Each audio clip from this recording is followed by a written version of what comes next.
Passons à un exercice sur l'indemnisation des congés payés. On ne va pas faire les 4 salariés, on va en faire 2, on va faire A et B.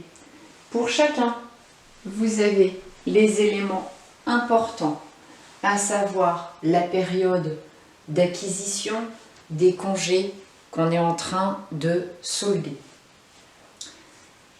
qu'on est en train de prendre. Les éléments de salaire de base. Donc ça, salaire de base, 1248 € brut de juin 2019 jusqu'à décembre 2019 et ensuite le salarié passe à 1352 jusqu'à cette période de référence. Vous avez à droite les autres éléments qui ont été versés sur les salaires en salaire brut.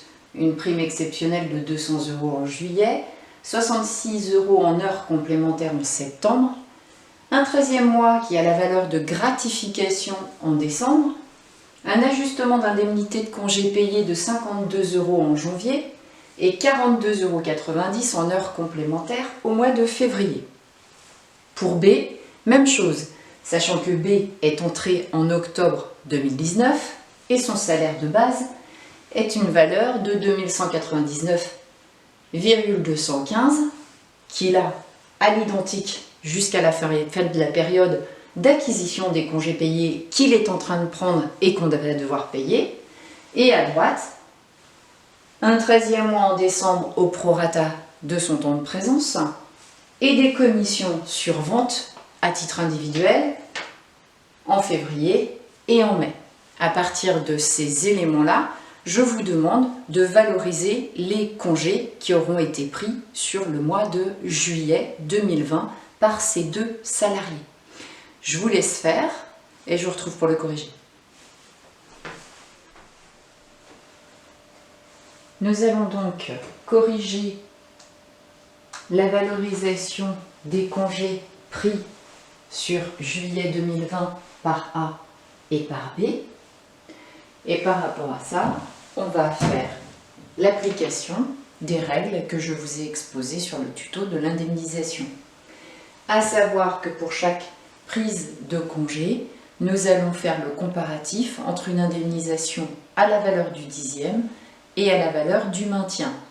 Et je rappelle que ce comparatif peut très bien être fait soit à chaque prise de congé payé, soit à la fin, au moment où le salarié solde ses derniers congés, alors que l'entreprise aura payé à chaque prise en maintien de salaire. L'important, c'est de faire à un moment donné le point entre la masse due au 10e et la masse due au maintien pour ne pas léser le salarié. Nous allons le faire à la prise du congé. A, il va donc falloir trouver la valeur d'un jour de CP au 10e. Et là, je ressors la règle, et la valorisation d'un jour au 10e, c'est de totaliser la masse qui rentre dans la base de l'ICP au 10e, qui est perçue sur la période où le salarié a acquis les congés qu'on est en train d'indemniser. Ici, c'est simple, j'ai identifié les périodes de salaire par rapport à la période d'acquisition. Dans la vraie vie, vous auriez les salaires d'avant, les salaires d'après, d'accord? Donc là, je sais que je dois prendre les éléments qui entrent dans ma base CP pour pouvoir constituer cette base et trouver la valeur au 10e. Je vais donc faire le tri dans les éléments qui me sont donnés.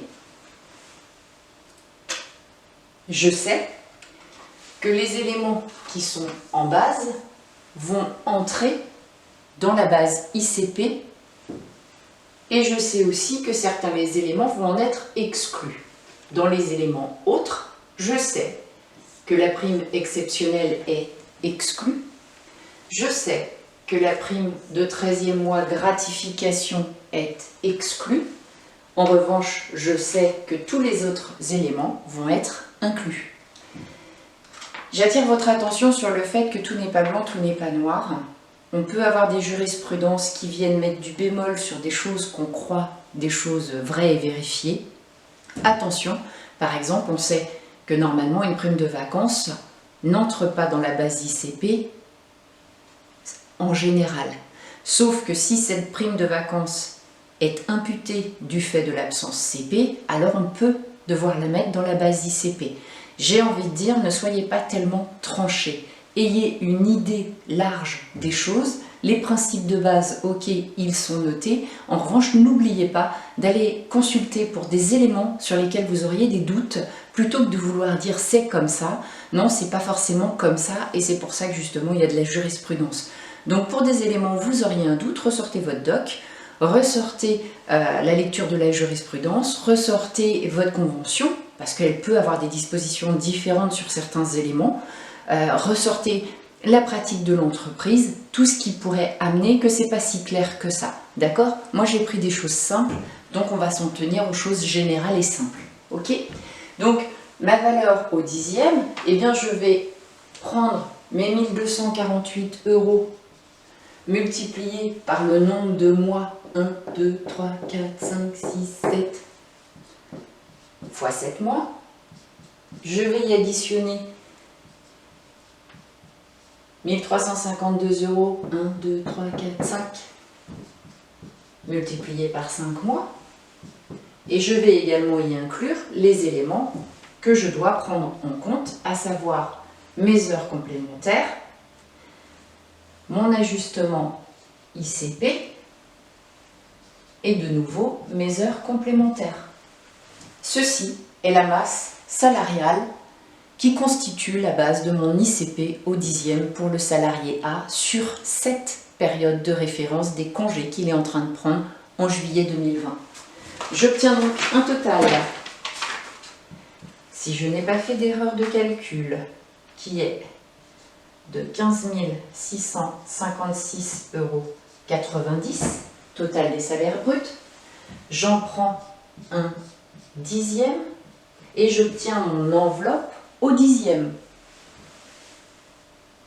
Ce qui me fait 1565,69 € pour le nombre de CP acquis par ce salarié sur cette période.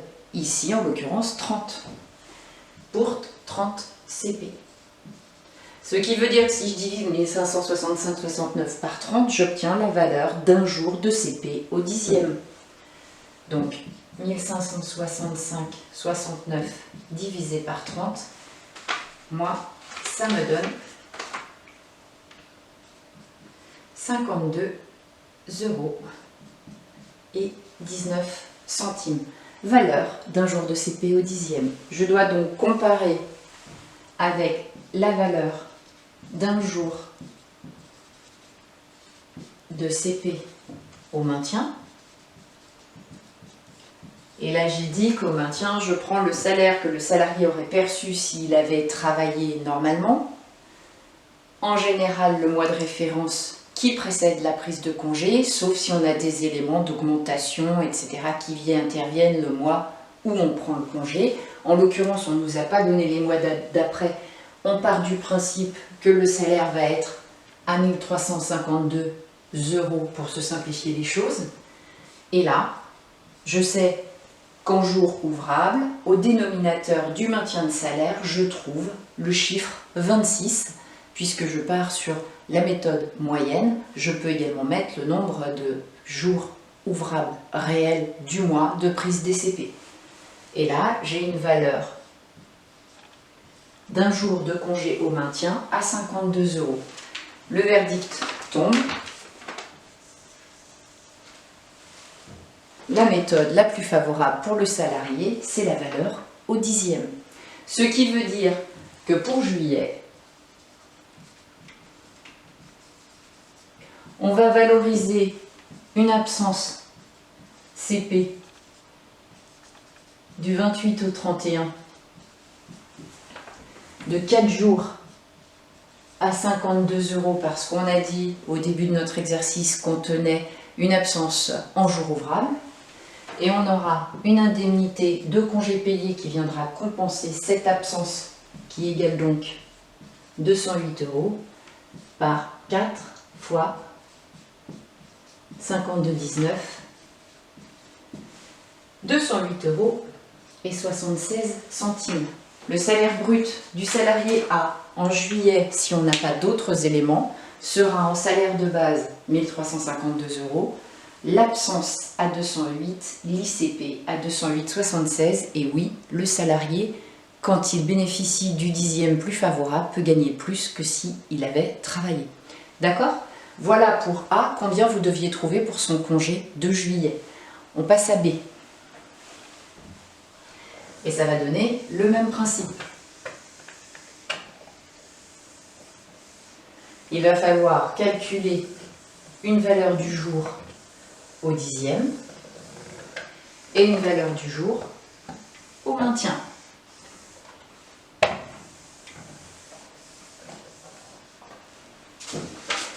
La valeur du jour au dixième, je procède de la même façon. Période de référence d'acquisition des jours que je suis en train de rémunérer en prise de CP.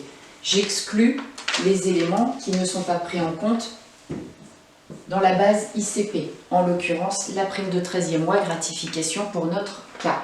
Les commissions, quant à elles, préciser qu'en plus elles étaient individuelles, donc ça veut dire un rapport du travail personnel de ce salarié, sont prises en compte dans la base. Donc, valeur d'un jour au dixième, eh bien on va avoir 2199,21,15 multiplié par 8 mois de présence de octobre à mai, plus 320, plus 50 €.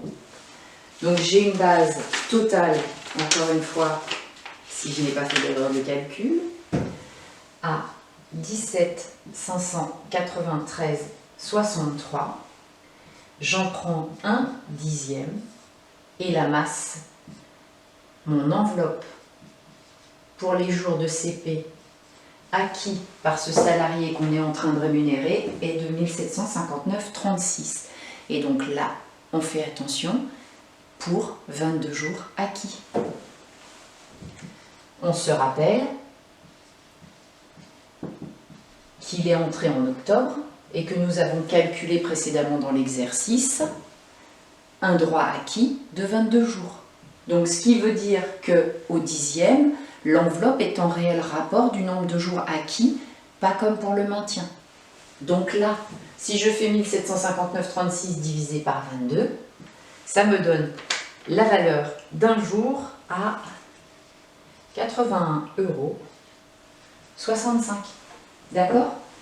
Au maintien, le salaire habituel, on part du principe qu'il n'a que son salaire de base sur les mois suivants, 2199,21,15 divisé, là encore une fois, par 26 chiffres fixes, au réel ou en moyenne. Et j'obtiens une valeur du jour au maintien à 84,59 €. Par conséquent, dans le cas de B, c'est le maintien. C'est le maintien qui est le plus favorable. Et donc, les congés de juillet de B, on aura une absence de 5 jours à 84,59 et une ICP qui sera exactement du même montant, puisque le dixième est moins favorable, qu'on doit au moins le salaire qui aurait été perçu s'il avait travaillé, donc on retombe sur nos pieds.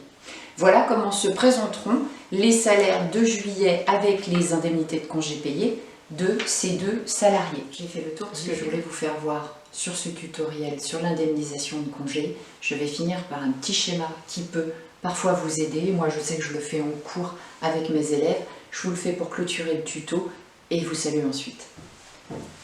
Alors, pour avoir des meilleurs repères, il ne faut surtout pas hésiter à avoir une méthode scolaire. La méthode scolaire, parfois, évite de commettre des erreurs. Et ma foi, c'est pas négligeable.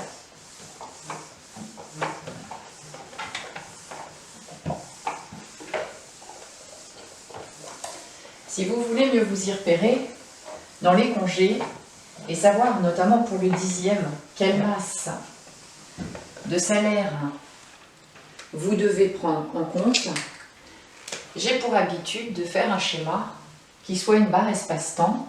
Alors vous en faites autant que vous avez de périodes de congés payés en cours pour le salarié que vous êtes en train de traiter. On va partir d'un principe général d'un salarié qui est là depuis le mois de juin sur une période complète, et on va dire par exemple de juin 2019 à mai 2020, là, CP acquis à prendre de juin 2020 à mai 2021. Et ainsi de suite. Là, CP acquis à prendre de juin 2021 à mai 2022. En vous situant sur la période des congés que vous êtes en train de régler, en l'occurrence sur nos cas, nous, on était sur une prise de CP qui avait lieu à ce moment-là, en juillet 2020. En me situant à ce niveau-là, et si je suis dans un contexte traditionnel de CP pris quand ils ont été acquis la période précédente, alors je sais tout de suite que pour payer les congés de juillet, je vais globaliser les salaires que mon salarié a perçus sur la période précédente. Ça me permet d'avoir une vision beaucoup plus rapide des éléments que je dois prendre en compte, tout au moins de la période sur laquelle je dois me caler. Ensuite, une fois que j'ai calé ma période, des salaires qu'il va falloir que je globalise pour indemniser les congés que je suis en train de payer, alors après je retraite les éléments, sont-ils dans la base, ne sont-ils pas dans la base, mais au moins j'ai identifié la période sur laquelle je dois me porter. Voilà le petit schéma que je voulais vous faire pour terminer ce tuto sur l'indemnisation des congés payés. Je vous retrouve prochainement dans un prochain tutoriel. Je vous souhaite une très belle fin de journée et prenez soin de vous. À bientôt.